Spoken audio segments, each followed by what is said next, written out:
Hello students, आज हम तुलसीदास जी के विषय में पढ़ेंगे।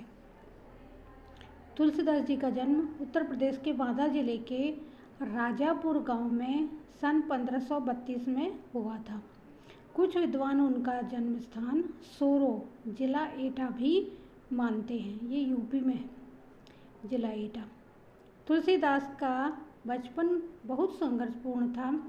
जीवन के प्रारंभिक वर्षों में ही माता पिता से उनका विछोह हो गया। कहा जाता है कि गुरु कृपा से उन्हें राम भक्ति का मार्ग मिला। वे मानव मूल्यों के उपासक कवि थे। राम भक्ति परंपरा में तुलसी अतुलनीय है।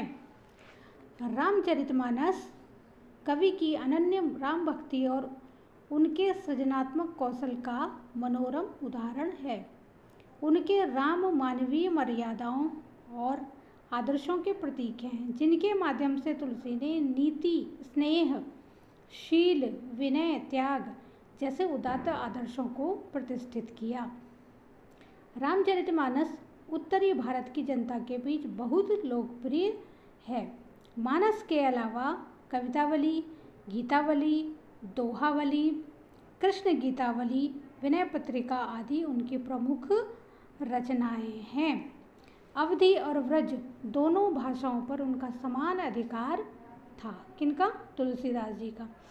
सन 1623 में काशी में उनका देहांत हुआ।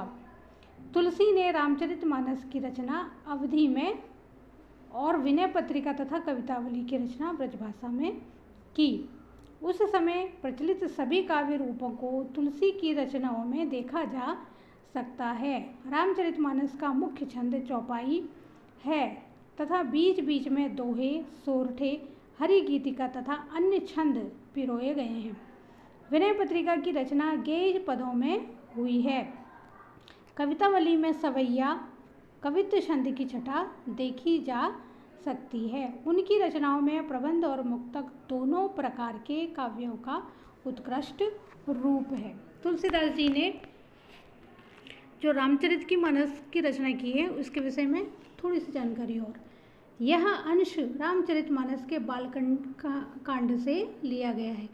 सीता स्वयंवर में राम द्वारा शिव धनुष भंग के बाद मुनि परशुराम को जब यह समाचार मिला तो वे क्रोधित होकर वहां आते हैं। शिव धनुष को खंडित देखकर वे आपे से बाहर हो जाते हैं।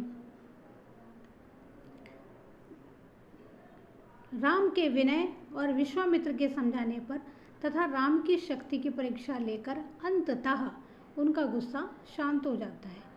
इस बीच राम, लक्ष्मण और परशुराम के बीच जो संवाद हुआ उस प्रसंग को यहाँ प्रस्तुत किया गया है। परशुराम के क्रोध भरे वाक्यों का उत्तर लक्ष्मण व्यंग वचनों से देते हैं। इस प्रसंग की विशेषता है लक्ष्मण की वीर रस से पगी व्यंग्योक्तियाँ और व्यंजना शैली की सरस अभिव्यक्ति।